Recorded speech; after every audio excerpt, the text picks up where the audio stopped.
BYB returns to Denver for a night of hard-hitting action Saturday, February 22nd at the Stockyards Event Center for BYB 37, Denver Brawl 4.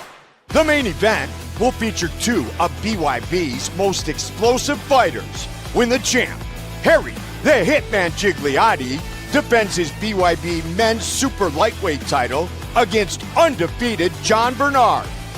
In the co-main event, BYB featherweight champion Helen Peralta will look to become BYB's first two-division women's champion when she faces Brazil's Lailani Mota for the vacant BYB Super Featherweight Championship.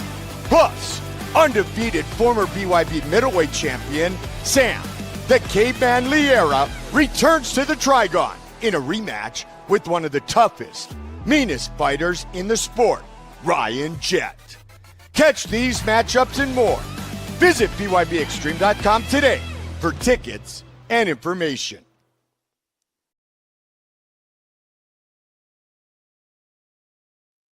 Welcome to the Original Fighter's Voice. I'm your host, Don Mcguire. Don't pay attention to the hardware, but it's going to be here for about another 4 to 6 months. So nothing I can do about it. It's a pain in the butt, but I got the Untameable one, Mr. Jon Barnard. Brother, how you doing tonight? I'm doing good, better than I deserve. Hey, we're all doing better than we deserve, brother. You know, I want to take you back a little bit. We're going to get into the fight, your title fight with Harrison Gigliotti here in a minute, but I want to go back to Hawaii. I want to go back to when Jon Barnard was a young man coming up, figuring out where he wanted to be, understanding what purpose meant in his life. And then a man came into your life and kind of gave you some relevance and taught you certain aspects on how it is to grow up and how it is to be a man on your walk. First and foremost, I want to start off with Walt Carvalho.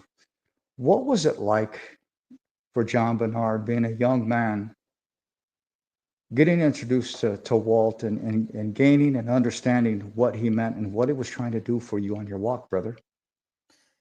And Wally, adopted me as one of his own, so, and I was one of the individuals that really believed in the direction and what he's done for the combat scene in Hawaii. This guy's a pioneer for Hawaii, an advocate for combat sports for the entirety of Hawaii. In fact, the world, should I say, the accolades that he brings to this game is crazy, and he took a whim on me, after failed attempts at helping other people as they, leave him in the dust after, kickstarting their careers. And I seen that multiple times. And Wally knows the game. He's been in the game for a very long time. He's taught me the ropes. And that allows me to navigate these waters and tread water in a very spectacle light, so I was able to negotiate for myself with the help and guidance of Wally. Over these years, he's introduced me to tons of people, taught me the art of networking. He's done a lot, man, in all kinds of areas to really traject me to where I am today.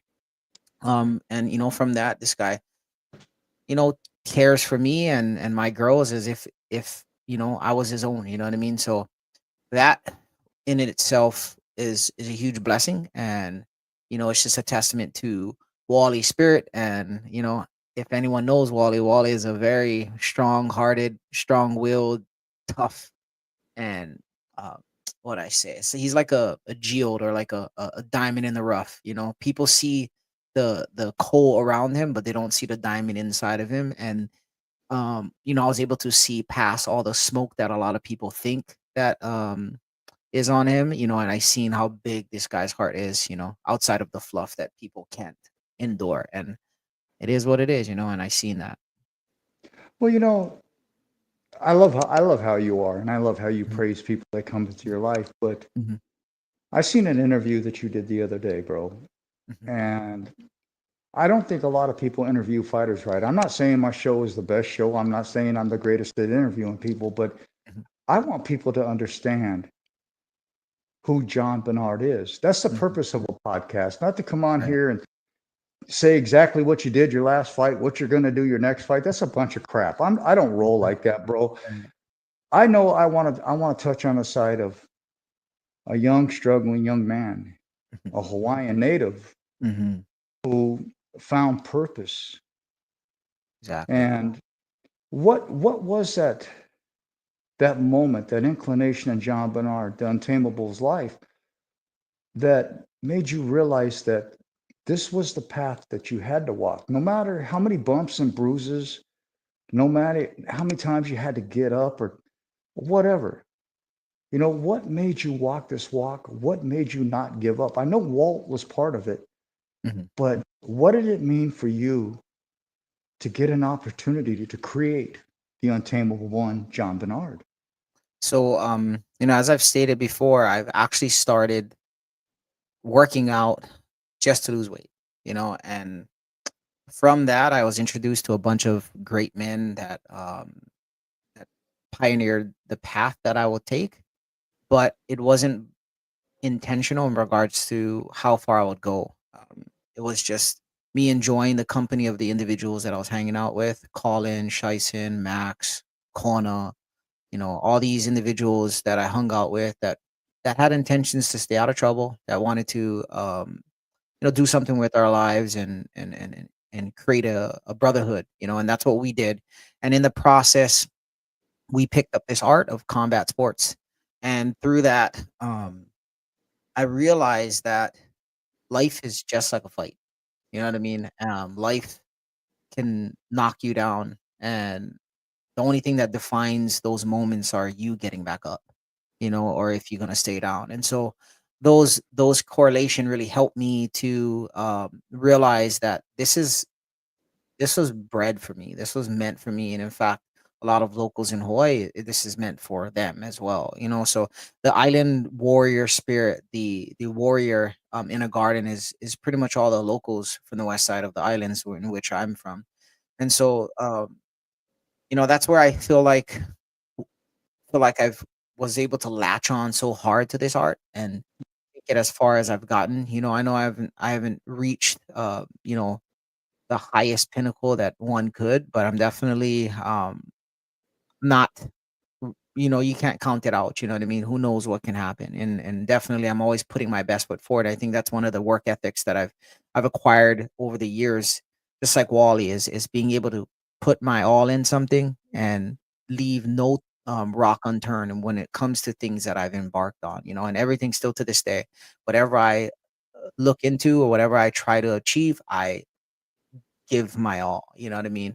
And so that's basically how they all kind of correlate with each other, and that's where I am today. It's because of those characteristics, looking at the surroundings that I had and just trying to pick up the best characteristics that would propel me in a place that I can be a mentor to other people, and that is putting my best foot forward.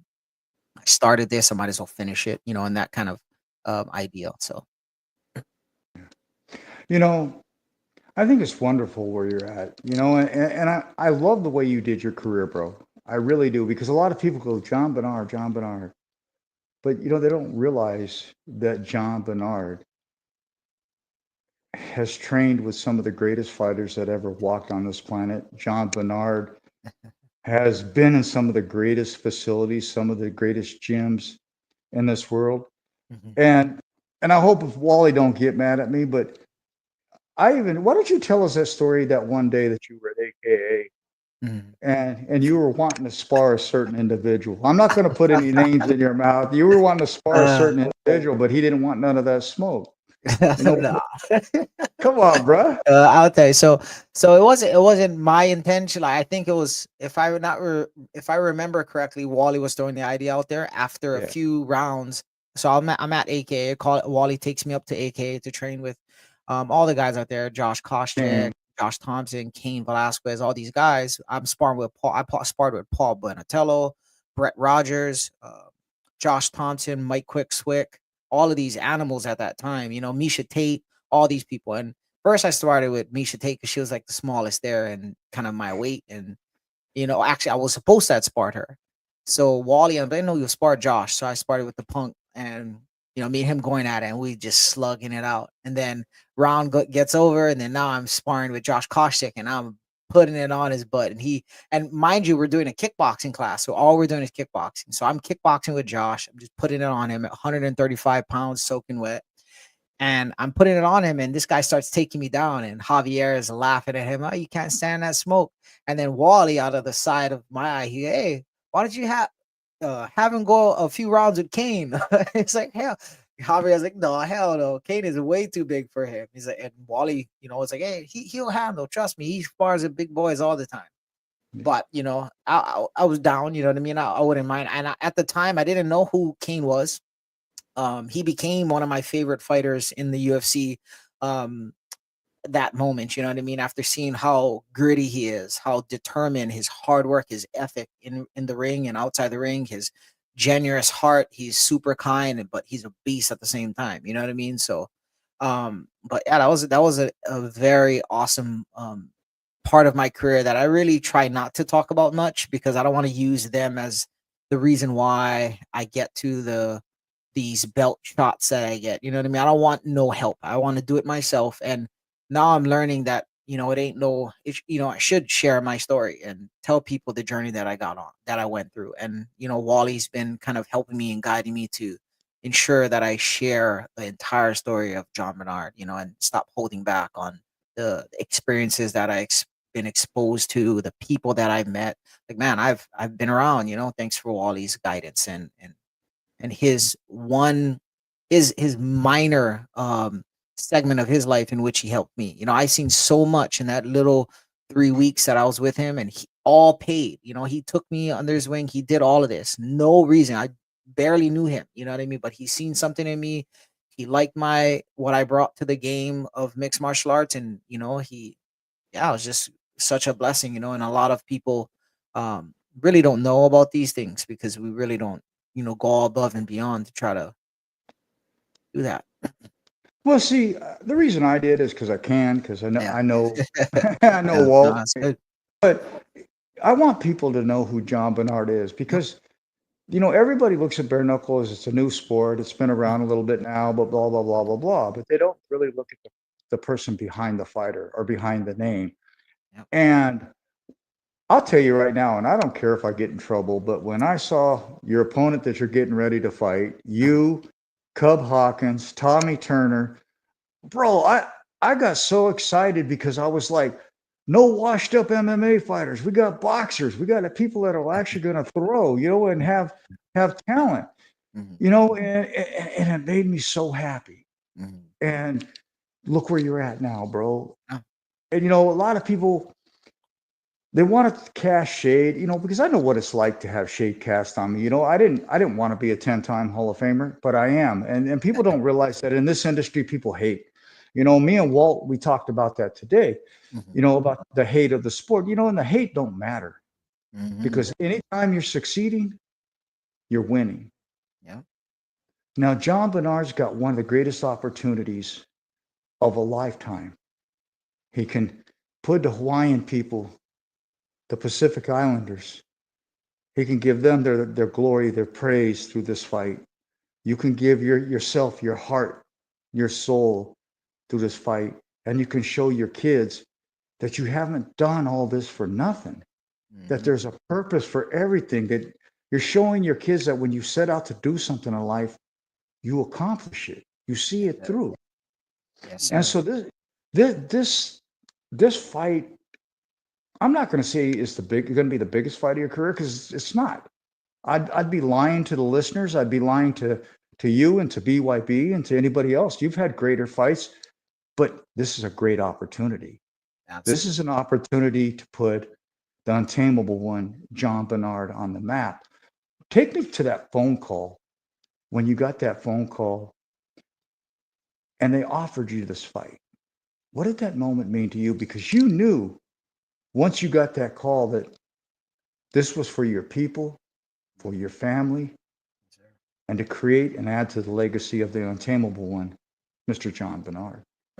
So when I initially was planned to fight, I was supposed to be fighting February 22nd regardless, and I was supposed to be fighting for the 135-pound title, and that was promised to me.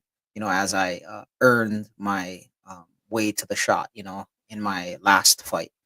And unfortunately, things took a turn, and the 35-pound champion was kind of not in a place to fight at the time. I don't know exactly the full details behind that, but I was sitting on the I was on the bench. It felt like, for well over 6 months now, and I'm like, talking to the promoters at BYB matchmaker, and I'm letting them know, like, hey man, you can't be sitting me any longer. Like, this is way too crazy. The reason why I uh, joined this organization is because I knew you guys would move me along and so according to the matchmaker, they were having a difficult time trying to find me matches. So I just threw some suggestions because previously Mr. Gigliotti was talking about me, stating that I was calling him out, and so that never happened. So I was like, what, might as well make it happen. And so that's why I ended up throwing out, some ideas like, hey, what, why don't you make this fight happen, since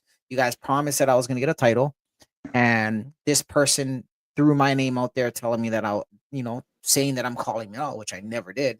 Now let's make it a reality and let me call him out then. If that's what he thinks I said, or let's make it happen. And so that's what I did. And then a few weeks later, man, it happened. I'm like, yes, sir, let's go. You know what I mean? So I get the fight. Originally I wasn't, because my 135-pound title fight wasn't a goal. And, I was just excited because I just want to fight. This is art to me. I want to paint again. I want to color, I want to do those things. This is something I really enjoy. And come the 22nd of this month, I get to, create another masterpiece, hopefully, that the fans will enjoy, that the fans will admire for years to come. And at the same time, I get to get a little belt, possibly. You know what I mean? So that's pretty cool. Well stated, my brother. Well stated. We're going to take a commercial break. When we come back, we're going to answer the comments and we'll continue with the interview. BYB returns to Denver for a night of hard-hitting action Saturday, February 22nd at the Stockyards Event Center for BYB 37, Denver Brawl 4. The main event will feature two of BYB's most explosive fighters. When the champ, Harry the Hitman Gigliotti, defends his BYB men's super lightweight title against undefeated Jon Barnard. In the co-main event, BYB featherweight champion Helen Peralta will look to become BYB's first two-division women's champion when she faces Brazil's Lailani Mota for the vacant BYB Super Featherweight Championship. Plus, undefeated former BYB middleweight champion Sam the Caveman Liera returns to the Trigon in a rematch with one of the toughest, meanest fighters in the sport, Ryan Jett. Catch these matchups and more. Visit BYBExtreme.com today for tickets and information.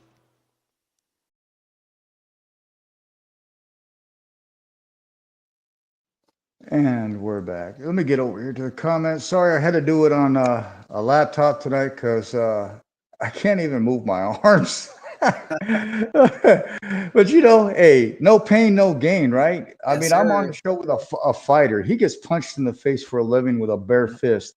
If No I pain, no can't gain. handle You're coming right. on here, doing a show for an hour, trying to get out of a little bit of pain, then it is. Larry Holmes is number one fan, Mr. Paul Driscoll out of Canada. He says, hello, John. They call him Little Holmes. He's Larry Holmes' biggest fan. Congratulations to Larry Holmes on going into the National Boxing Hall of Fame 2025. Sorry I beat you by 1 year, bro, but you should have went in before me. The one and only five or six time Hall of Fame referee, Mr. Bill Clancy, says, looking good there, my brother, strong, my strong brother. Clancy, I appreciate when you come on the show because he was one of the first world-class referees to officiate in bare knuckle. And so, you know what? You always got to give the OGs the credit when they deserve it. Mr. Clancy, you were there from the beginning, and God knows that you'll probably be there till the end. And then another buddy of mine, Mr. Brian Halderson out of Drayton, Canada, says, good evening, guys. And the one and only, one of the greatest cut women in the history of bare knuckle, if not all sports, Miss Sammy Morris from the UK says, hey, and throws up a big X. Have you met Sammy? I believe so. I think she worked my opponent's corner when I fought in UK. I believe. Right. I think so. One hell of a cut person, man. Continue doing what you're doing, Sammy. We love you over there in Europe, and you're one hell of a cut lady. And then a brother of mine that went in the Hall of Fame with me, the South African International Hall of Fame this last summer, Andrew Griggs says, "What's up, guys? Great interview. Jon has a great attitude. Awesome stories, too." You know, Jon, I feel the same way about you, bro. You know, I can't tell you how many fighters I've interviewed because I've been doing my show for 25 years now. But I know having you on, it's a beautiful thing, brother, because you're real. You Mhm. know, you don't sugarcoat nothing. You Try know, not. and I'll tell people, you know, and I hope you don't mind. Jon came from a very hard upbringing. Jon came from a very hard life, and Mhm. I know what it's like. So to have this type of mentality, this type of wisdom and thought perception, Mhm. bro, you're going to be a tremendous man when you grow up and you get to be my age. You're going to be very knowledgeable because people think that they know what life is about when they're your age. I did too. Mhm. And then you hit 50 and you go, what the hell did I do with the first 50 years of my life? Yeah. And then you start learning. And you know what? Walt is the best teacher to understand where you mess up, when you make a mistake, because if you don't want to hear it, he's still going to tell you anyway.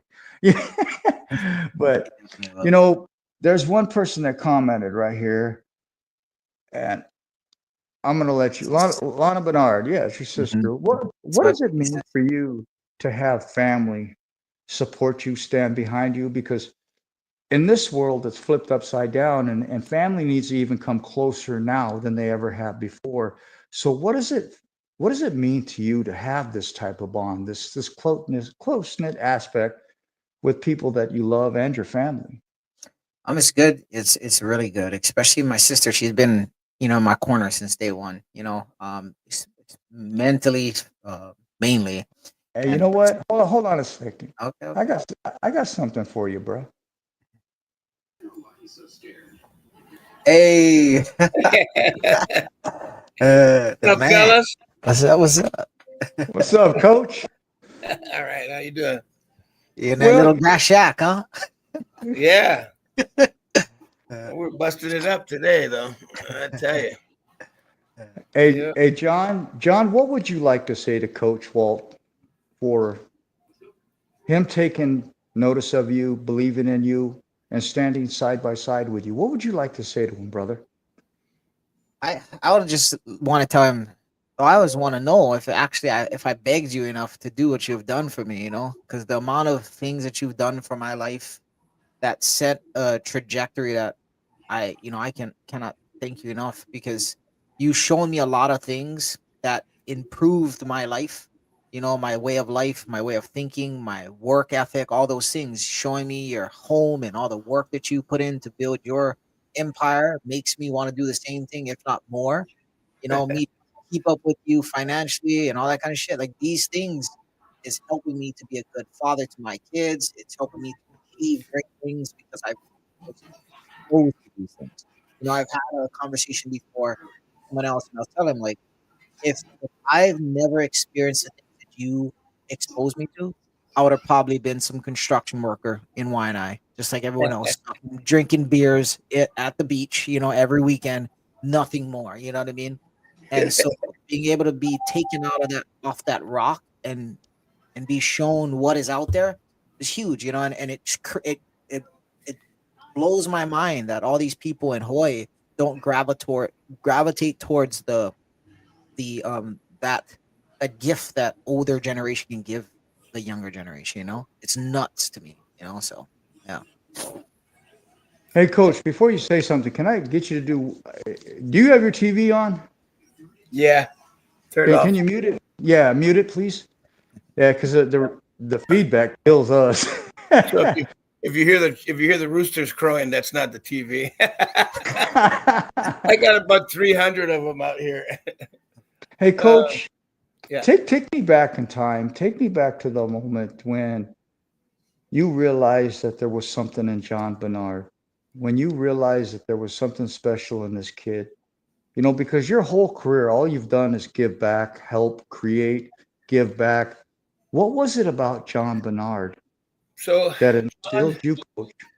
John Barnard, he belonged to a group of kids called God's Army in Waianae, one of the roughest parts of Hawaii back in the day. You know, the west side of Oahu was a very rough place to grow up in. A lot of kids grew up, you know, their lives weren't the greatest, but to watch this kid come out of a town like that and have so much desire in believing in himself to do what he does. And, you know, when he first started fighting, you know, he just came right after it, you know, and at one point, John was just a little short, fat little kid at one time in his life. And he turned himself around, training, conditioning, and competing, and all the boys working together to build this team called God's Army. There was something that I seen in all of the kids, not just John, but I drew close to John for I'm not sure what reason. It's just we had this super special bond, and I just wanted him to be with me wherever I traveled. I tried to take him with me.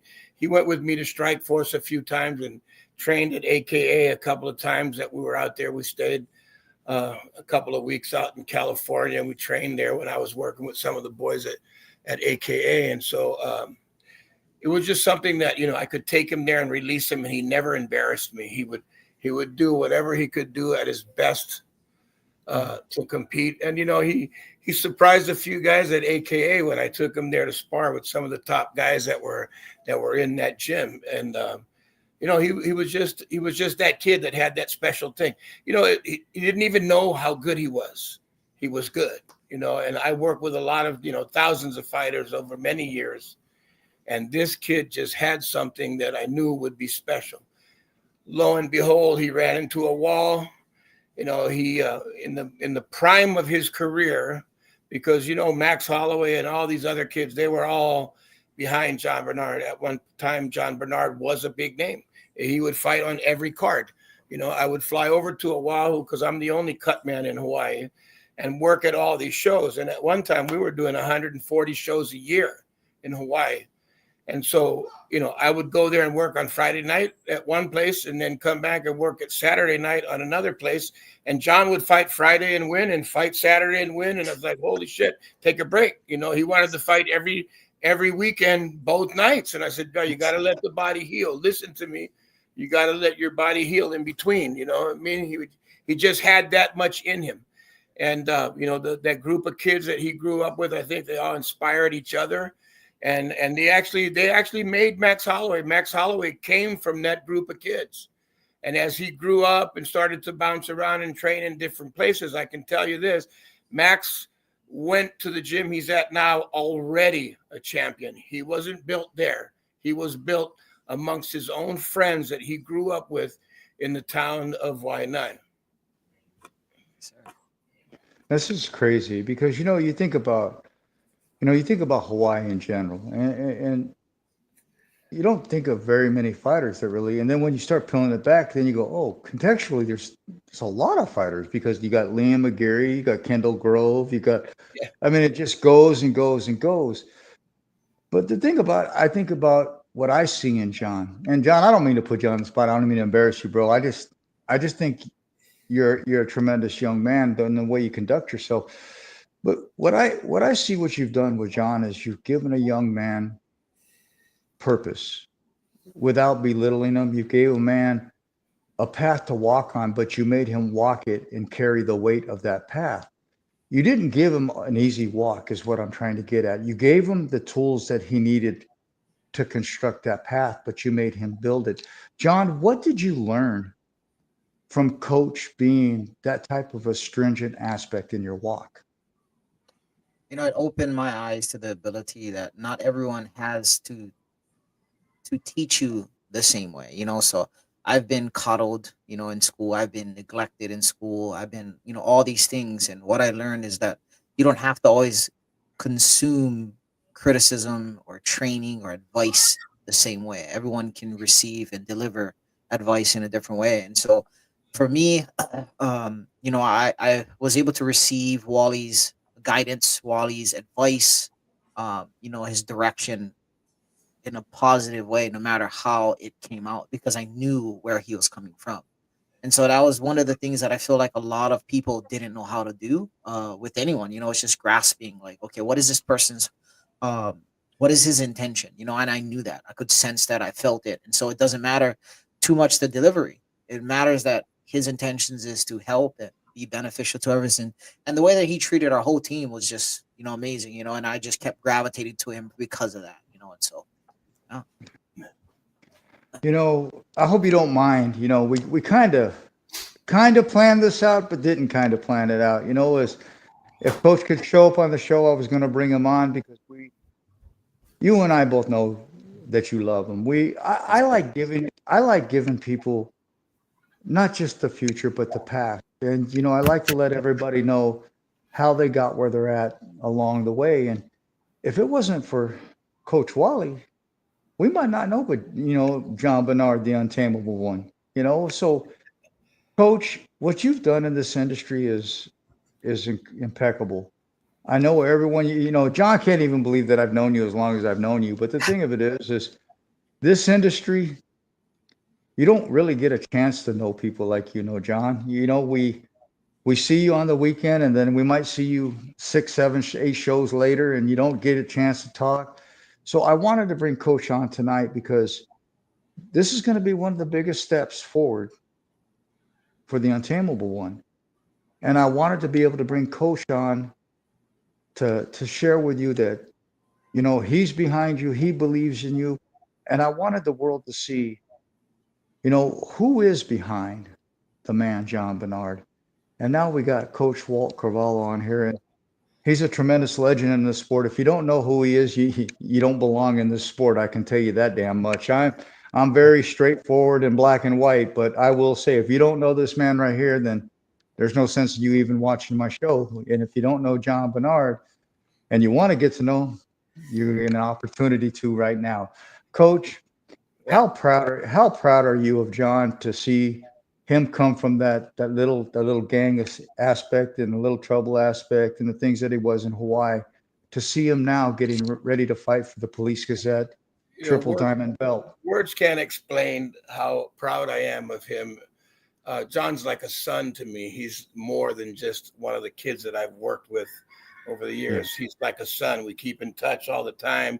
I keep in touch with the babies, the little girls, and he's family to me, and he always has been. Even with my sons, they accept him as a brother, right? And so we are very proud of him. But he knows, and I've been telling him the last few days, everything that you worked so hard for, everything that you strive to be in life and in this sport, after taking some time off and coming back and pretty much sweeping through this division, this bare knuckle fighting, everything is in front of you right now. This fight right here coming up is the biggest fight of his career, and he knows it. And we're working on different things that are going to be effective the night of this event. And so, I believe that, in the end, he comes home with this title. And then from there, we renegotiate, we sit down and we go over what the next step is in life for him as far as fighting, because he does have children. Jon, one thing about Jon is he has children that he puts before everything in his life. He's raising these 3 little girls. He's an amazing man and a father. And I'm proud of that, to see all the other kids, because I still see all the other kids that were in God's army. They're still out here doing things. One owns a barbershop. The other one's training at Nito's. There's a bunch of different things that are going on from all these kids that were participating in the God's army era. And I sit back and I look to see where everybody ended up at. And Jon right now is in the driver's seat of his career, and taking his boys, his fellows, all those guys, they're all behind him now. Kona and all these boys that were there from the beginning, they're all there now cheering and rooting for him. But like I said, words can't express how proud I am of what he's done and become over the years in his life and his career. We're just hoping that we can pull this off, and then we'll sit down and regroup and go over what the next phase of is in his life. You know, we're going to go to a commercial break, and when we come back, we'll get to some comments and a few more questions, and we'll kind of dig a little bit deeper into the Untameable one. BYB returns to Denver for a night of hard-hitting action Saturday, February 22nd at the Stockyards Event Center for BYB 37, Denver Brawl 4.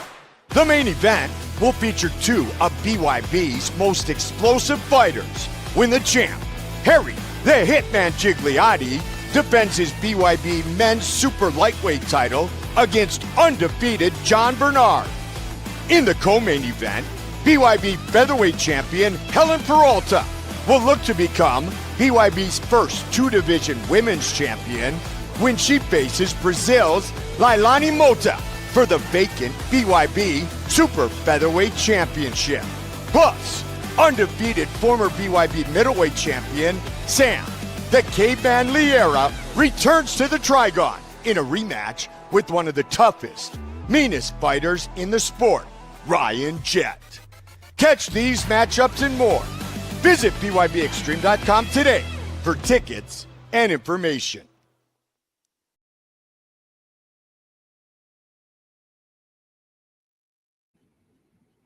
So, man, they're getting better and better at that. You know, I've got a lot of comments on here, but I just saw a comment came up that I really want to read. You know, I was just see, this is the part about the sport that is kind of hard on these guys. And Coach, you and I get it. You know, they won't get it for probably another 10 or 15 years. But Tommy Turner commented on here, I wish I can continue to fight. This is literally killing me. I don't know who I am anymore. I'm now living through you active fighters. God bless. I wish you nothing but the best, even though you're fighting my boy Harrison Gigliotti. May the best man win. What would you like to say to Tommy Turner? I think that was very articulate, very elegant, and very respectful. You know, I think Tommy is a force to reckon with himself, you know, and so I think your time will come again. You know, I think you're a very exciting fighter, definitely someone worthy of you know, headlining more cards to come. Appreciate your kind words, and you know, hopefully you can get back in there, man.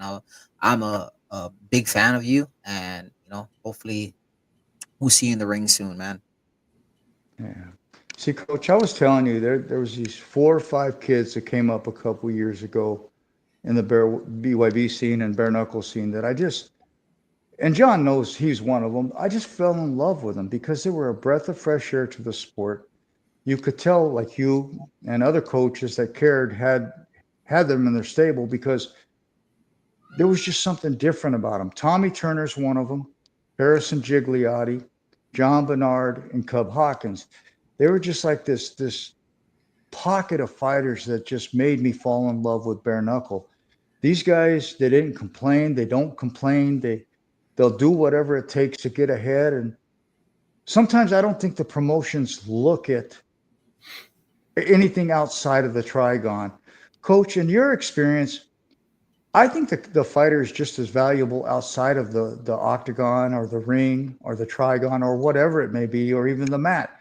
I think their walk is just as relevant in daily as it is in the fight. What are your thoughts, Coach? Well, you know, there's a couple of different types of athletes, right? And Tommy, for making a comment like that, it's an amazing comment. You know, I wish you the best in whatever you got going on in your life, and maybe you come back someday and maybe you go into coaching and teaching the same values of that comment that you made. Because what happens is in this sport is that people become angry and hateful toward each other, and it's no longer a competition of the better man that wins. It's a competition of anger and words and talking shit to each other on the on the internet and everything else. And then making a comment like that, your buddy's fighting Jon Barnard, and may the best man win. And that's what I say too.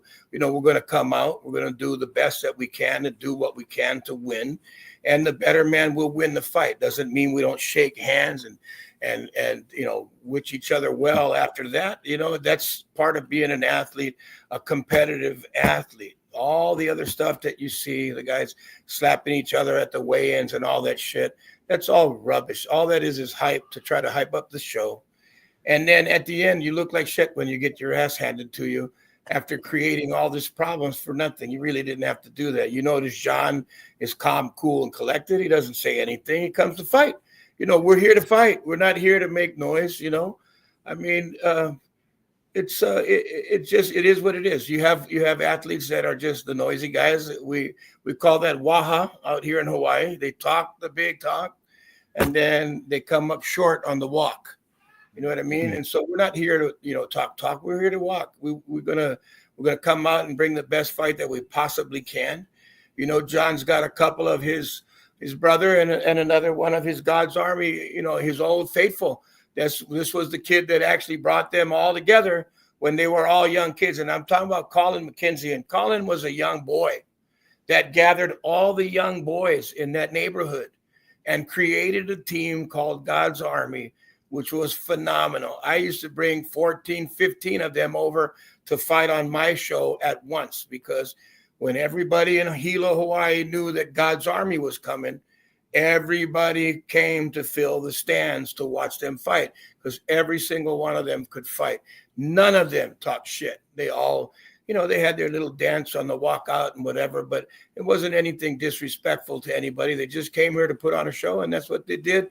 And they did it well. And they brought little Max Holloway up with them because he was the young boy. They brought him up to learn what they were doing. And, Max accelerated and took off and became who he was, or who he is in the fight game. But, Tommy, thank you for that comment. I respect and appreciate you for saying that, and I wish you well in whatever you got going on in your life coming up in the future. That's brilliant. Jon, Bill Clancy, he's already made a couple comments. Coach already knows him. I've known Clancy for 40 years. He says, Jon is one very tough SOB. I have to agree with that. I've been at quite a few of Jon's fights, and I'm so stoked about this one, though, bro. I don't want to look in the past. I will say every one of your fights has been great. You've done great jobs, but you know what? That's done and over. Yes, sir. We're looking at the future. You got to look at the path in front of you. How hard is it for a fighter of your magnitude to prepare mentally, physically, emotionally for a fight like this? Because this is highly world champ. I can't even speak tonight. Highly regarded world championship belt that comes with tremendous honors. This isn't just a third, rate promotion belt. This isn't some, King of the Cage promotion, championship. This is an opportunity to become one of the best fighters in the world, and bare knuckle with the Police Gazette World Triple Diamond belt. What is this? I've already got the answer for family. But what does it mean for Jon Barnard, knowing that this opportunity is there for you? And if you get through this fight, I can't say whether you can or can't, because I have to stay in the middle. But you get through this fight, you've created a legacy that now puts your family, Coach Walt, and everybody that's ever stood behind you into history. What would it mean for you to give that legacy and share that legacy with your daughters? It's awesome, being able to stamp something in history, because that's what I would be doing for the island of Hawaii and just my people back at home. Also, shining light on the talent that Hawaii has. Wally probably should be the first person to know how much talent we have that is going to the wayside because of either financial issues or just discipline. Consistency or commitment to the game, and so hopefully I'll be the person that really shines light on what can happen when you do dedicate yourself to something and go all the way in, and give your best. So it's more of a mission to me. I don't really care about the reward that comes behind it. I think the reward comes from the individuals that I make a difference or impact, so the next generation tough man fighters, you know what I mean? This is for them. The next generation of fighters in Hawaii that's trying to box or make impact or a change in their life, this is for them. For my kids, an example of what it looks like to achieve something, to give it your all and put everything on the line. This is for them, and so there's really nothing that it does to me. This is just going to be like another fight in which I put my balls on the line and I put on for the people and leave it all in the ring. So whatever happens, however, whatever the outcome is, I'm proud of myself, and I'm sure anyone that backed me will be proud of it as well. So that's what I get. That's what comes from this fight. That's what comes for every fight. Is it's rewarding to know that I'm enjoying it as well throughout the process. It's fun, um, and I get to stamp my name in as the first Native Hawaiian to fight for a bare knuckle world title and a police Gazette title at that. That's pretty dope as well.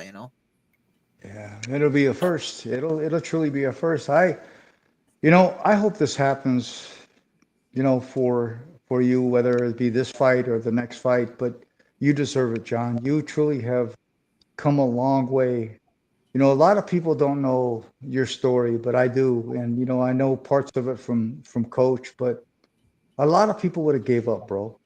A lot of people would have just gave up and not continued and said, fuck it. I'm just going to go, play the streets and hustle and do whatever. But you chose the right path, bro. And to become a father and to care about your kids like you do, and to care about your coach and other people in your life like you do, you're a tremendous young man. I love having you on my show. I will have you on my show every time that you fight, brother. And nobody's going to tell me different because it's my show. I put on who I want, and the bottom line is this fight between you and Gigliotti is probably going to be one of the best fights on the card. Well, I already know it's one of the best fights on the card, but I wouldn't blink during this fight because what you got is two tacticians, two tremendous young men that really want this belt. Now we just have to realize who has the biggest heart. I know who I think, but like I said, I can't say my thoughts because I don't want to disrespect anybody. But a three-time Hall of Fame combat sports photographer, and I mentored this kid. I love this kid. He says when Untameable Jon Barnard is fighting on BKFC is the only time I tune in to watch their shows. Oh,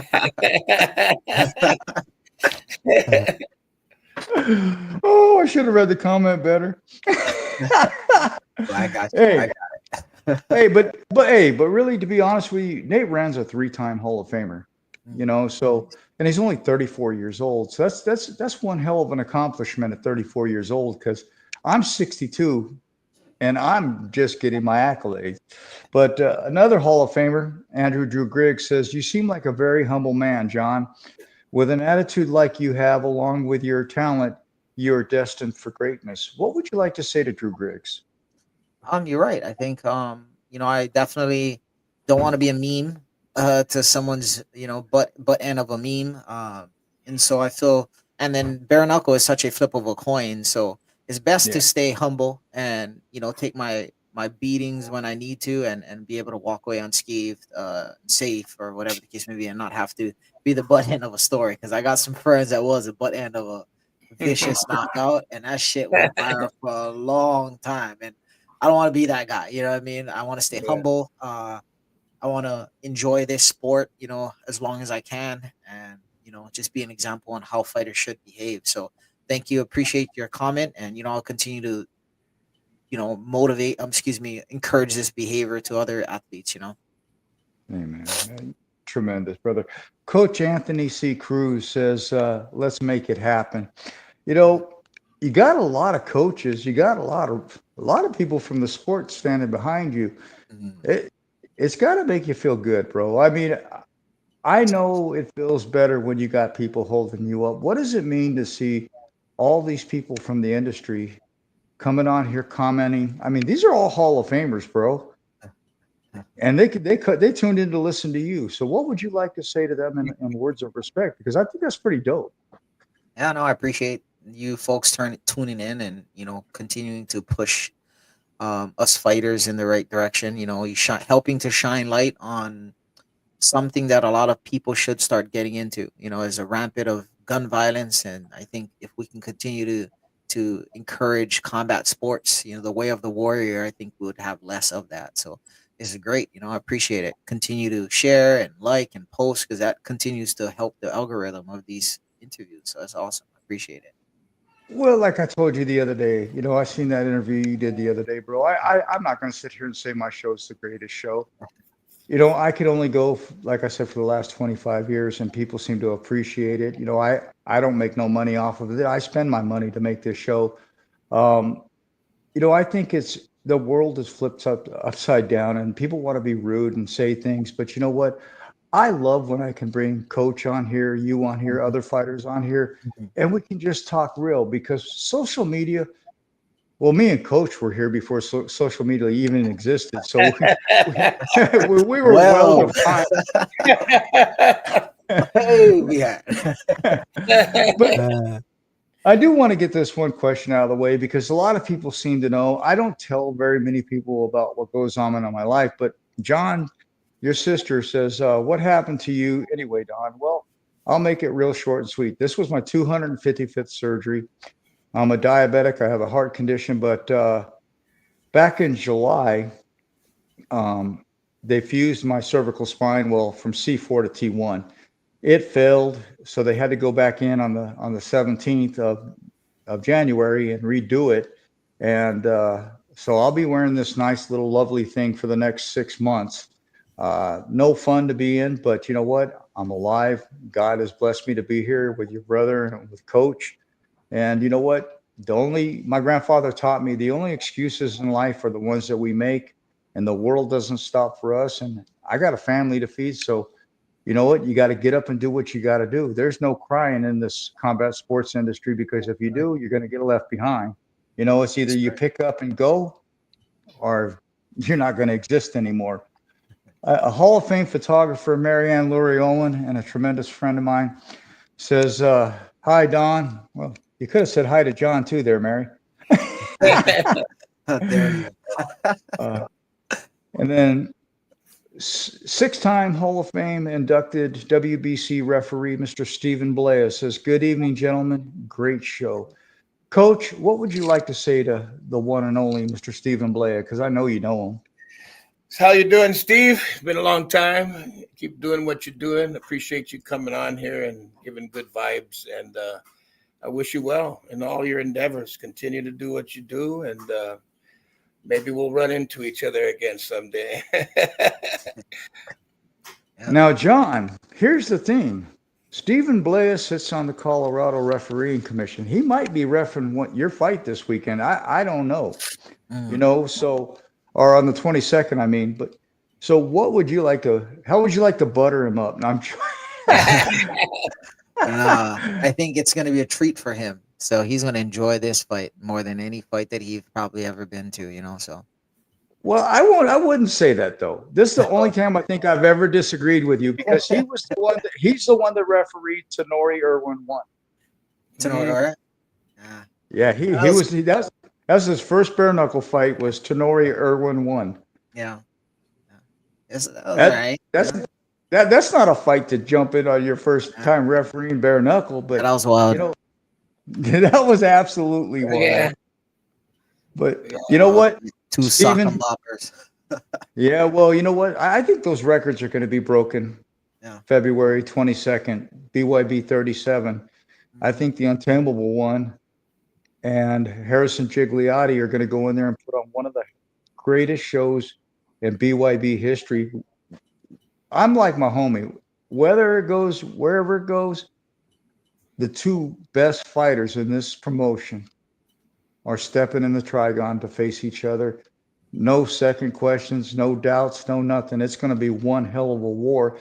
John, what would you like to say to the fans of BYB, the people of Colorado? What would you like to say to them about what they can expect come February 22nd? So I know that I'm going to expect them on their feet the whole fight. That's what I'm going to do. But for them, they're going to be in for a treat, just like I have all my fights. They're going to be on their feet, standing, screaming, cheering. Fights, hopefully it just goes one direction. If it doesn't, you're going to see two guys, hopefully, put their balls in the ring and just throw it out. You know what I mean? And really put it on the line. And it's gonna come down to who wants it more. If it does come that way, if it does, go down that route, either one of us is gonna take each other out, or we're gonna be in that ring till someone gives up. And hopefully that's a treat that you folks want to see.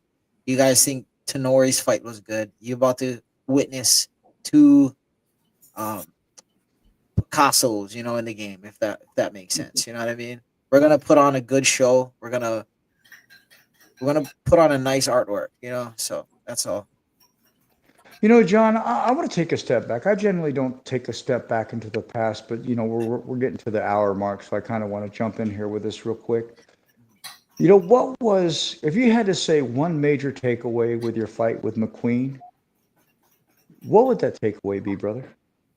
Don't be too anxious. I think I was very anxious and emotionally attacked, and I was so fixated on wanting to beat his brakes for talking smack about my people, you know what I mean, and myself. And so what I got to remember is I do well in my while being calm, and so I need to focus on that and continue to be that calculated, aggressive fighter like I've always been.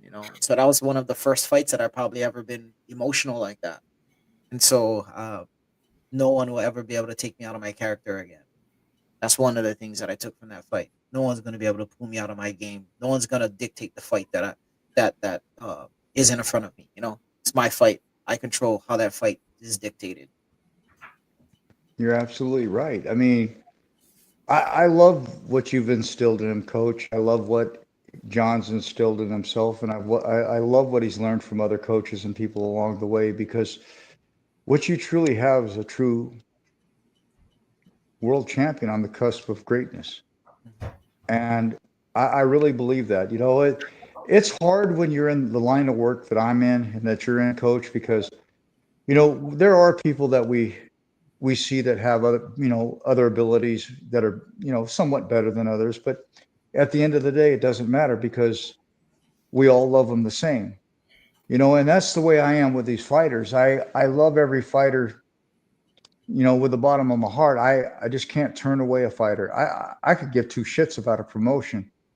It's the fighter that I care about. I love the fighters, man, because, well, you know what? Without fighters, you don't have a promotion. That's right. That's exactly right. No, if there's no entertainment, there is no show. Exactly. And just like I said in my speech at the National Boxing Hall of Fame, I didn't thank any of the fighters. I didn't thank the Hall of Fame. I thanked the fans. And I told the fighters, from Evander Holyfield to James Toney to Mike Weaver, I said, none of us would exist. None of us would even know each other if it wasn't for the fans. And I'll stand to that till the day I die, because you know what? The fans are the asses in the seat that put the money in everybody's pocket. Without them, you're nobody.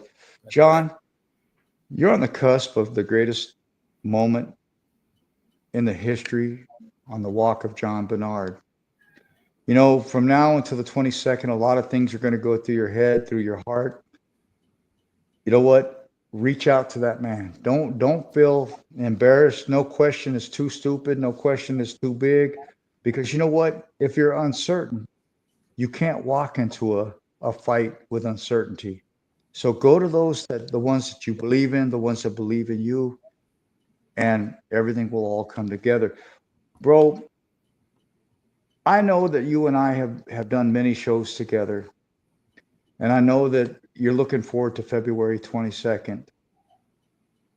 But I want to know what really makes Jon Barnard click. So with that being said, so if you take away the fighting, you take away everything, what is it that really has Jon Barnard waking up every morning and giving back to society, continuing to learn and continuing to grow? What is it about you in life that has you get up and continue? I had a rough life growing up. And my siblings, I got 11 brothers and sisters, and witnessing the life that they went through, the struggle that my family went through. I want to be a beacon for everyone to look at and know that no matter what deck of cards that they was handed, that they can change the trajectory of their life no matter what. Everything that is in my life was because I went out and got it. The American dream still exists. You know what I mean? And there's nothing that's holding us back from achieving greatness. And it's all within us. And so that's what motivates me. I found my career. I actually went after it, and now I'm doing great things. I set out to do something, and I achieved it. It's because I chose to not let anything around me be a reason why I couldn't. And so that's the biggest thing for me, is just being an example to the youth, to my own family. At first, it started off to just be for my own nieces and nephews. I got over 60 nieces and nephews. I got a big ass family. So just trying to encourage them, because a lot of my siblings, a lot of my kids, my nephews and nieces don't, need direction. They need examples. And the side of the island that I'm from, there's not much examples out there.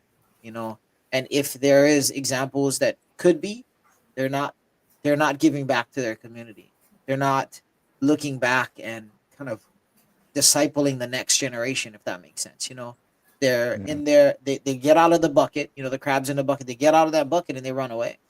They have no sense of wanting to pave a way or guide or pass on wisdom that will help the next generation. And that's something that I feel like the reason why the West Side is the way it is because no one is giving back.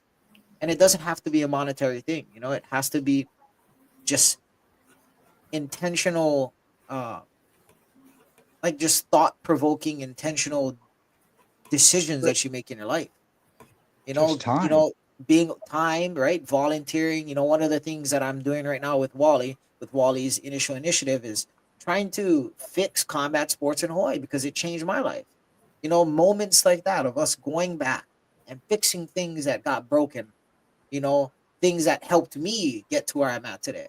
Those things it means a lot. So in order for me to be a voice in these court hearings, as I try to help Wally to fix something that was broken, I need to be an example. I cannot be some bum loser, living out of my parents' basement trying to make change in something. I can't be a hypocrite. So those things really drive me.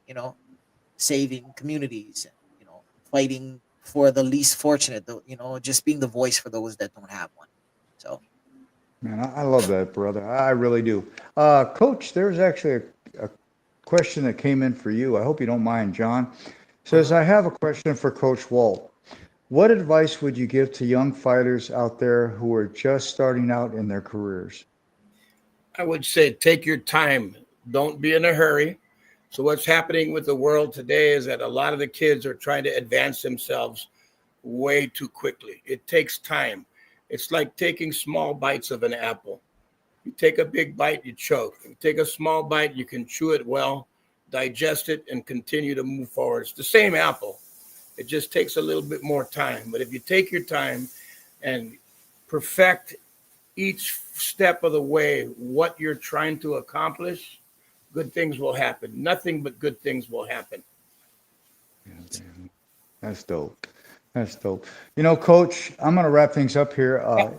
Is there anything you would like to say to John before we kind of wrap up the show, brother? Get your ass in the gym and train. Hey, nonstop. From this point all the way till the weigh-ins, we're in the gym working on the things that I talked to you about. Get in there and work on them. Keep the girls happy. Keep your focus in a positive note all the way till fight time. But remember what I said. Train and work on the things that I showed you, and everything's going to be just fine. I can feel it. It's going to be fine. Yeah. Still. Don, thank you so much for having me on here. It's an amazing show to be on. And, I pushed a bunch of things around so I could get my ass on here and at least hear what you guys were saying. I didn't know you were going to put me on to talk. But thank you for having me. Thank you to all your fans with the positive notes that believe in your show and believe in all the things that you do, as well as the fighters in a positive way. I want to thank all of you, and I want to say aloha from Hawaii. Aloha, my brother. It's an honor and a privilege just to even be considered in the same phrase with you. What you've done in this industry is second to none, my brother. Thank you for always having me in your heart and in your head. And my wife did say yes to Hawaii, so I'll be calling you in a couple of days. There We're you gonna go. talk. All right, my brother. Love you, coach. Thank you Love so you too, much, man. brother. Okay, JB, I'll All right. talk to you All right, after, see bro. you. Yeah, Okay. Love you All guys. right. love you too. Oh man, that I bet you I shocked you there a little bit, didn't I, John? I was not expecting that. Yeah, Well, when you've been around a little bit, I have a little pull, and what better way to walk you into your next fight with a man that helped create your walk? yeah, What did that moment mean to you just now, having Coach on here? it was like it's like it's been long enough. You know what I mean? Not much. I don't think I give him enough credit for a lot of the things that he's helped me with. Um, I think that was a great opportunity for me to solidify that fact. The amount of support he's rallied around for me, the amount of effort and attention he put into my life. And this guy's always on my ass, always making sure that I'm, you know, on my A game for every area of my life. Again, he talks to my kids. He keeps an eye on them whenever he get a chance. So it's always good. This guy, we talk a lot. So it's always awesome to be able to share this with somebody that really helped a lot. Well, and I like the aspect too that a lot of people. I know you like to keep your past quiet, and that's the best way to be. But from every major organization in combat sports to Bellator to everything, Walt's had his hand in it. He did. You know, It's the crazy thing. and Walt from Strike Force to Pride with me to everything.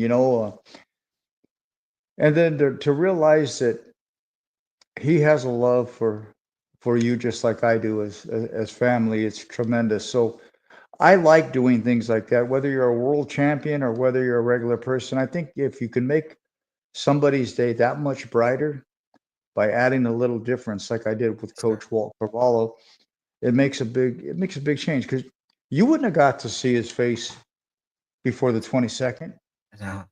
No, So now you can go when you go to bed tonight, you can lay down and you got to speak face to face with your coach, you got to talk to him, you got to thank him. yes, sir. And now And it's now we take a step into history, bro. yep, Now we take a step into history. it's a part of You history know, now. At the moment. I'm proud of you. I'm proud of you and Harrison. I know people are probably going, why is he, complimenting both of them? Well, both of you have worked your ass off to get where you're at. Yes, sir. Neither one of you cry. Neither one of you complain. You guys just get up there and do it. That's right. It's up to you. It's up to both of you, like Tommy said. We love you both. Whoever wins, wins, because I'm still going to love you both. It's not going to take that away. Mhm. How hard are these types of fights for, you know, any fighter, not just Jon Barnard, but how hard is it for you to fight somebody that you do know and that is a friend? Shoot, I never did fight some. Well, did I? Yeah, I don't think I've ever fought somebody that's a friend. Uh, and I've had a conversation or a question like this similar, and what I said is, if I had to fight somebody that was a friend of mine, the only way that I would do it is if their kids, if they have kids, are not friends with my kids. This is like I said, Yeah. this is an art. This is a sport.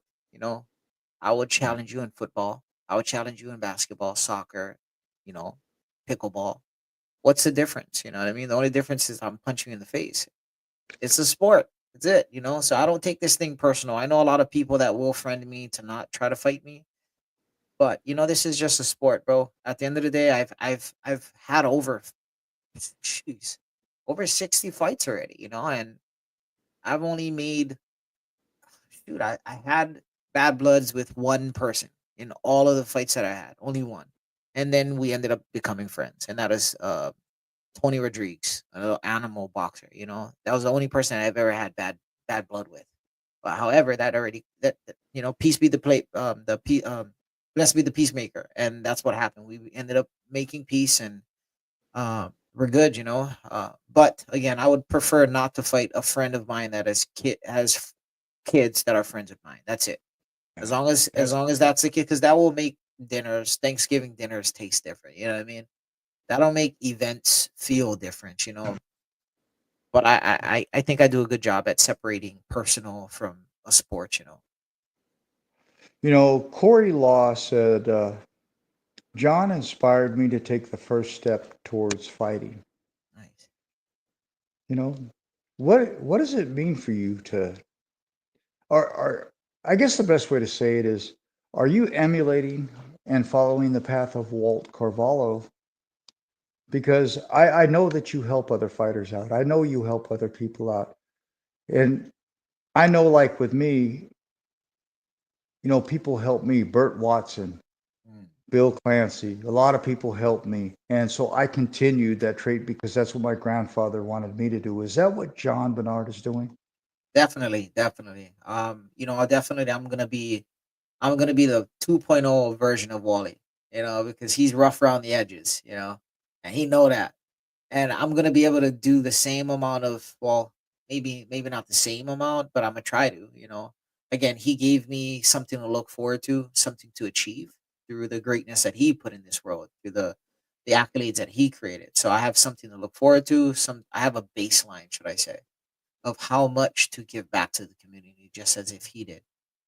So that's on the horizon. I'm gonna try to follow the same path that Wally did in regards to his aftermath of his fight career, and continue to foster the next generation, continue to grow the next generation, coach the next generation, mentor the next generation, in whatever capacity I can, using the experiences that I went through. Pass it on. Let's go. Ward Lavelle Kendall, another BYB fighter, says, well said. See, this is what I love about this show. Like I said, I'm no Howard Stern, I'm no MMA junkie or whatever, but it's real. Mhm. You know, and I'm gonna say something that's probably gonna make you laugh because Leland Chapman from Dog the Bounty Hunter is a Uh-huh. really good brother. He's one of my best brothers. Uh-huh. But I'm tired of hearing him complain about being called a howley.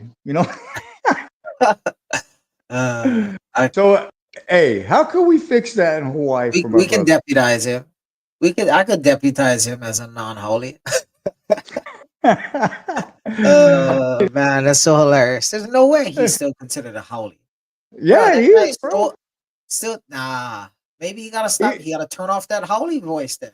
Talk still local then. If he needs to adjust, he needs to hang out with the Wine Eye Boys a little bit longer.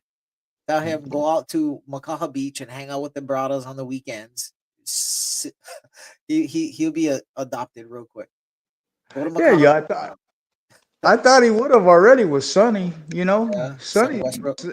Yeah, Sonny been in Yeah. Hawaii forever. That's why it's Uh, crazy. I cannot believe that, bro. Like I cannot believe that he's not taken it. Like he wasn't adopted into the local. Man, that's crazy, man. nah, he comes on my show all the time, bro. Huh. I always give him crap about that. I always call him a holly. That's Because, well, my boy Liam McGarry moved from the UK to Hawaii. He's not considered a Holly. He's yeah. considered a native. So it's kind of different. We'll get that figured out. But a great brother of mine and matchmaker out of the great state of Colorado. I wouldn't say great state. No, Nice. I'm joking. I'm joking, brother. Uh, he says, always an amazing podcast with Don Mcguire. Well, brother, I wouldn't know because I don't interview myself, but what do you think about the shows, John? This is the first time I've ever done this. What do you think about my shows, brother? I think I like the substance that you bring forth. I think I like the provoking questions that you ask. You really go into details on how, like, you help us to formulate a good, positive, reinforcing answer that leaves the audience captivated. You know what I mean? It's like a novel every time that we talk. You really lead the question in, you anticipate, you create like a leading anticipation that I'm pretty sure people really enjoy hearing. So that's one of the things that I like about your show, and the way that you frame questions, the way that you just let things flow naturally. It feels organic, feels authentic. And so that's the difference between a lot of podcasts that I've been to. I remember when I first linked up with you, and I was like, okay, can you send me some of the questions that you were going to go through? I was like, I don't do that crap. I was like, oh shit, I didn't know that. That's how everyone else was doing it. You know what I mean? Like, hey, here's some of the questions that we're going to interview. And so I normally I just ask, like, okay, what are some of the questions you want to ask so that I can think about it and ensure that I'm not leaving out any details that would be relevant to the question. And the way that you frame the questions help me to process everything, capture all the moments in my brain, bring it all together, and then spit it out. And so that's pretty cool. I like that. Yeah. Well, you know what? My grandfather always used to say, "You can't fake real, and if you tell the truth, you don't have to remember the lie." So Yeah, sure. that's how I roll my walk. And a very man. This is probably one of the. I mean, I can say one of the dearest brothers because he is a dear brother. But I don't believe because I believe friends come and go, and I don't believe in a circle of friends. I believe in a dot of friends because this world is flipped upside down, but I'm old and I know how life rolls. And it's like, I would rather have one hand. Well, I'll use this hand. One hand of, my dot than I would two hands of fake friends. And that's the way I roll my life because no matter what, like Walt was saying, no matter what we do, because we've accomplished, we're always going to be hated. We're always going to be torn down. We have to be the change that we seek. We have to build ourselves up. We have to prepare ourselves for our next battle, our next walk. And that's what it truly is. It's great to be a fighter because I get to see you guys overcome, conquer, and persevere. John Grady, he wrote Jerry Cooney's book. He's also a great psychologist and just a tremendous brother of mine. I just love him to death. He's really in depth in the sport. He says, "Thank you for continuing to interview gentlemen warriors. Don, it's great to see champions who are also quality, authentic human beings." What would you like to say to John Grady? Because that's a hell of a compliment coming from him. That is awesome. I think we need to continue to speak that into a lot of people. I think people are forgetting the purpose of life sometimes. I think a lot of fighters nowadays are chasing glory, chasing fame, chasing all the wrong things. And it's leading them to a spiral hole in their existence. You know what I mean? So yeah, we definitely need to continue to speak that into fighters, that it is okay to be a gentleman and a warrior at the same time. So I really appreciate that. And hopefully somebody can hear this and really change their attitude and the way that they look at life and perceive life. It's awesome. Amen. Appreciate it. That's dope. Thank you, John, man. He's just a good dude, man. I got that. Me and Walt were talking about this. We are who we surround ourselves, with, Absolutely. and it's like I love the people in my dot, bro. I really do. Nate Ram says I tuned in to watch Untameable, but seeing Coach Walt was a huge bonus to a great show. That's awesome. Brother, I hope you don't mind that I did that. I just wanted to make tonight special for you, and I That's awesome. wanted to make it special for Coach too because I know what it's like. People think because we're in the industry, we get to see each other all the time. And we don't. Sometimes I go a year, sometimes 6 months before I see a brother that I love, and it's hard because you become fight family, especially when I've been in the industry for 41 years. They are your family. You just don't get Yep. to see them all the time. Let me go through these comments real quick. There's Corey, uh, Coach Matt. Brian says Coach Matt. And see right there, read that comment. What does that say? Glad to be in the dot. Always will be. That dude will die my family. John, I know we kind of sidetracked away from February 22nd because I wanted to make tonight's show a little bit more special for you. And allow people to get a little better look at the man behind the fist, the man behind the walk, the man behind the fight. See, a lot of people just want to get you on here and say, "What did you do wrong your last fight? What are you going to do? Change up your neck." And like I said, I don't care who gets mad at me. I saw your last interview. Mm. That was crap. I'm sorry. I know I'm not the best in the world, but if they can't do better than that, then you're never going to be able to take me out. Mm. So The people that did that, they know who they are. And the bottom line is, you want to go and tell the coaches that, is it the greatest show you've ever been on? And then the coaches call me right in front of you, bro, from the event. So, realize one thing: money pays my bills, but it doesn't own me, and neither do you. So keep my name out your mouth, bro, because I don't care who you are. I don't care who you work for. Don't put my name in your mouth, bro. That's all I got to say. But we're going to take this the right direction now, because February 22nd, Denver's been getting lucky. This will be their third time or fifth time, I think, that BYB's been there. And they've got some of the best cards. By far, I think this is going to be the best card that they get, to date. John, you and Harry are going to go out there and show this state what the hell bare knuckle truly means. And I mean, I think it's tremendous that you got. See, I don't think Christine Ferrer is the GOAT of bare knuckle, because who beat her? Who beat her, bro? Helen Peralta. Helen Peralta is the only one that's ever beat Christine Ferreira. When they had the rematch, Christine didn't want it, so it went away. Then they brought her over, Helen, to BYB. But I would really like to see a cross promotional. But they're the co-main. What I was saying too. That's awesome. I think that would be a cool thing, a cross promotional, because I've heard some things in regards to the other promotion saying that they got better talent. I'm like, that's beg to differ, my boy. So we got some talent here now, man. I tell you. So, yeah. But I'm stoked about this, because you got two of the greatest men in the main event fighting for the Police Gazette. Then you drop down to the co-main, and you got Helen Peralta versus Mota, which is going to be a tremendous fight. This whole card is just rocketed.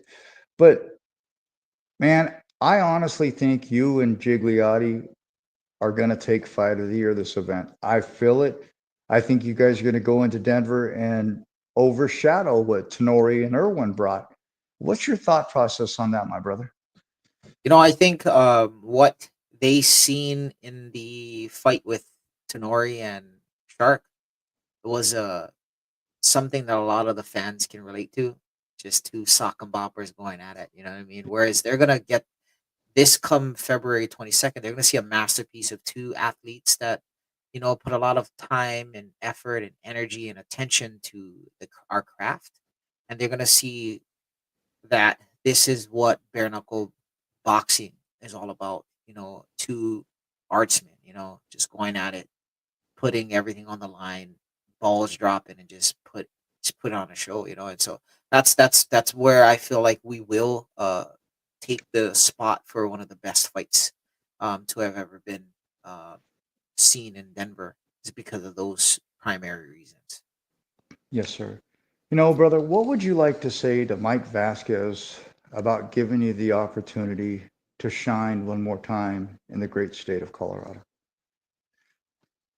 So this would be my first opportunity in Denver. I think I don't want to fight in Denver. I want to fight in Hawaii. So what I want to tell him is, get your booty to Hawaii, bro. They're waiting for you. We got the right channels to get the exposure and publicity there. I'm telling you, they're waiting. They're ready for us. Hawaii's been, dying to have some local talent back in home, and event. It's been a while. There's no events in Hawaii, so you'll be embarking onto you'll be chopping some wood in a place that needs fire. So let's make that happen. That's what I would say. That'd be Denver, you dope. got for something too. I mean, I got family in Denver as well, so you definitely will not be disappointed in regards to what I bring there. So, I just like to add that, just in case Denver thinks I ain't putting it on the line, because your boy is. Yeah. Well, I know you don't talk shit, and I know Harrison, you saw the show. He's watching right now, just like you watched when he was on. And I love that. But, bottom line, you guys are going to face each other. So, and I know neither one of you talk crap. I know both of you are tremendous boxers. Both of you respect each other. But you know how I do it on my show before I wrap it up? It's weigh-ins, and it's face-off time. What does the Untameable one say or not say to the hitman? all I'm gonna say is, bring the hitman. Don't bring Harry. Bring a hitman. You know what I mean? I want the best you got, and that's it. I You know, like. I don't want no stones unturned. I don't want no nothing. I want the best you, so I can bring the best me, and may the best man wins. Because now we're stamping something in my life that will codify my legacy. You know, so I want to make sure that that's the case. I think that's so dope, bro. Because it's like you both have been so respectful to each other. Because you know what, I always take it back to Linton Vassell and Liam McGarry when they were getting ready to fight for the light heavyweight strap. Uh-huh. And they both asked to come on the show at the same time. And I was like, why do you guys want to come with They said, bro, we punch our time card in, the door closes, we beat the hell out of each other, we punch our time card back in, and we walk out, we go have a beer and a steak together because it's just a fight. We're still brothers. That's how I feel, Now, man. here's the beautiful thing about my show, and I'm going to let you read it, bro. Yes, sir. It's an honor, brother. I'll see you February 22nd. Yes, sir.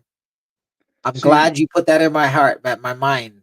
You know, if it wasn't for Harry Harrison, actually just throwing my name in the pot in the pot in regards to notable talent that he wanted to face, I don't think we would ever be facing each other. And so you got two individuals that worked hard to get to where we are today, that are putting our accolades, our hard work on the line to see who's the better athlete, with no disrespect intended. And so that's great. It's an awesome thing, yeah. So definitely an honor.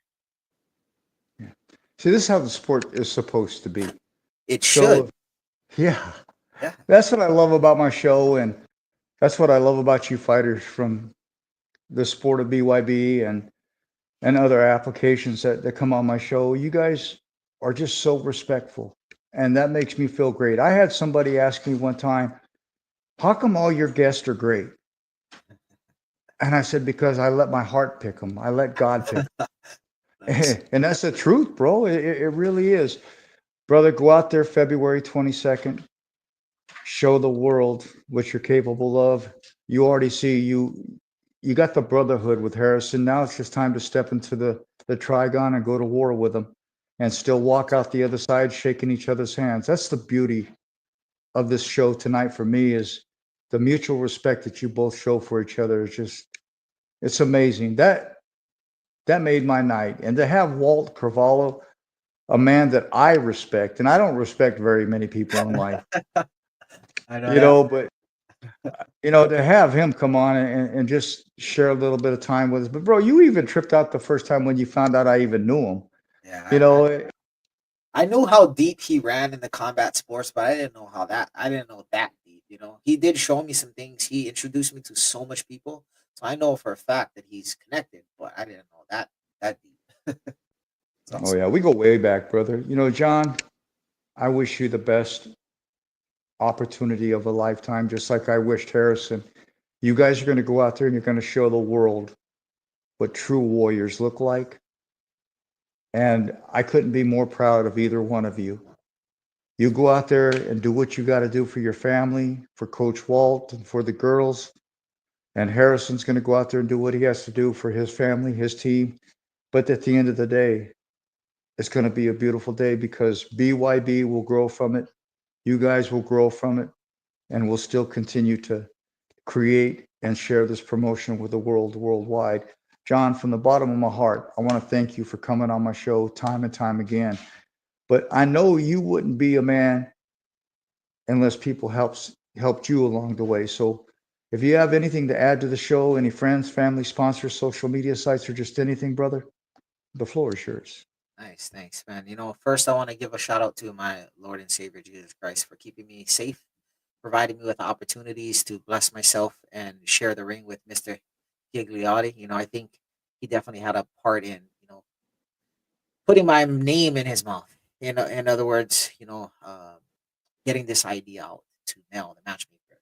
And then I want to reach out to all of my sponsors: Epic Hawaii, Tyco, Chin Check, Stun Hawaii, Michael Plumbing, Feel Good, chiropractor in North Carolina, District 9, Ohana Jump and Slide, Inflatables, Civil Construction, Ione Car Sales, Toughman Hawaii, C4 Masonry and Pool Construction, He Above All, Top Tiger Team Boxing, BK Bet Shark, Haymaker, Misguided Individuals, and New Level Concepts for sponsoring me on this journey, supporting me, backing me, and putting trust in me for this world title. Also, cannot forget one and only Lace Up Promotions, another promotion out here that's been, along my side, guiding me, giving me additional support and resources when I need it, answering questions when it comes to promotional side of things, and so big shout out to him for supporting me and helping me build my fighters that I have here. So, I just thankful to Hawaii for backing me and supporting me as well, and all of my family and friends that's going to show up tomorrow who's buying shirts. I will be selling shirts for my fight, and appreciate everyone that's actually purchasing my fight shirts. This couldn't be possible without you folks supporting me, helping me grow and reach the masses so that I can help other people. So thank you. Appreciate you guys. And thanks, Don, for having me, always helping me. And, you're the man, brother.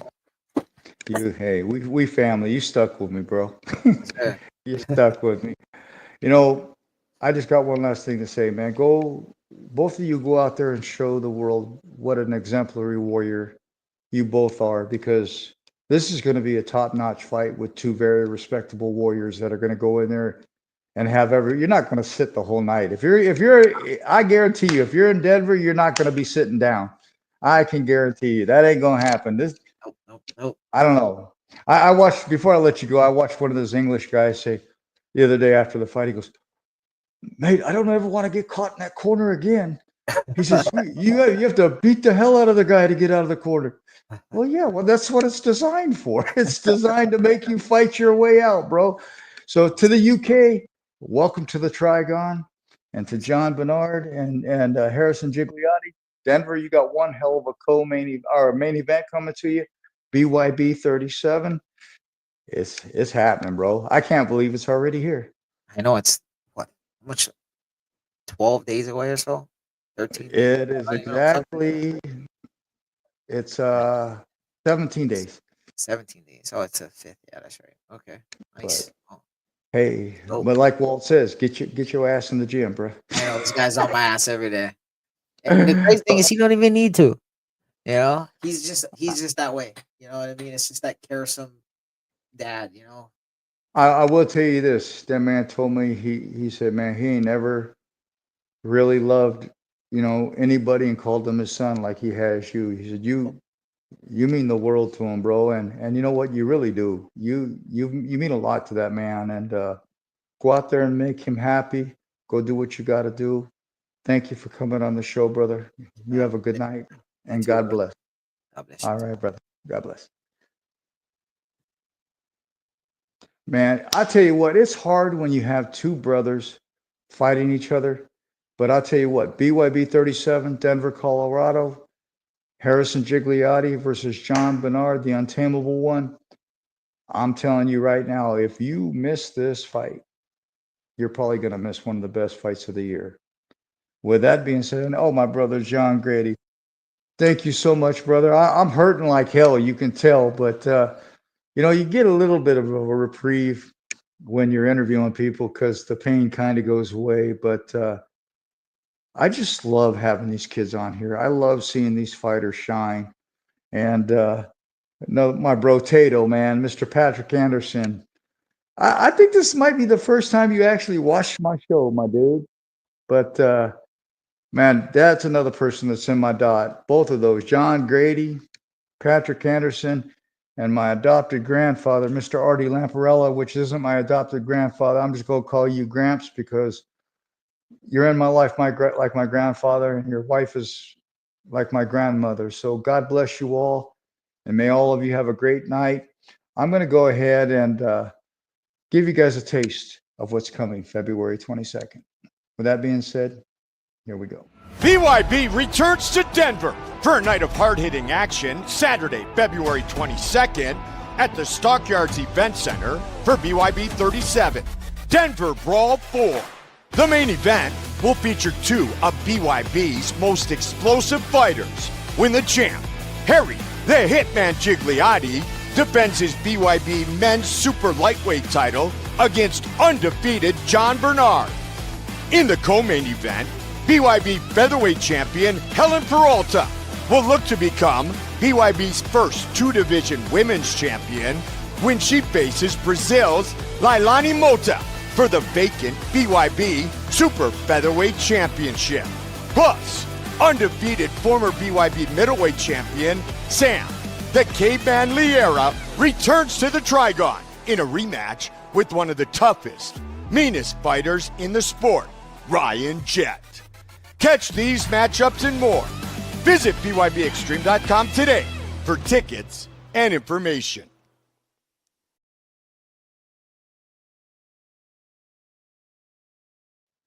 It's going to be a banger. Thank you all. Have a good night and God bless.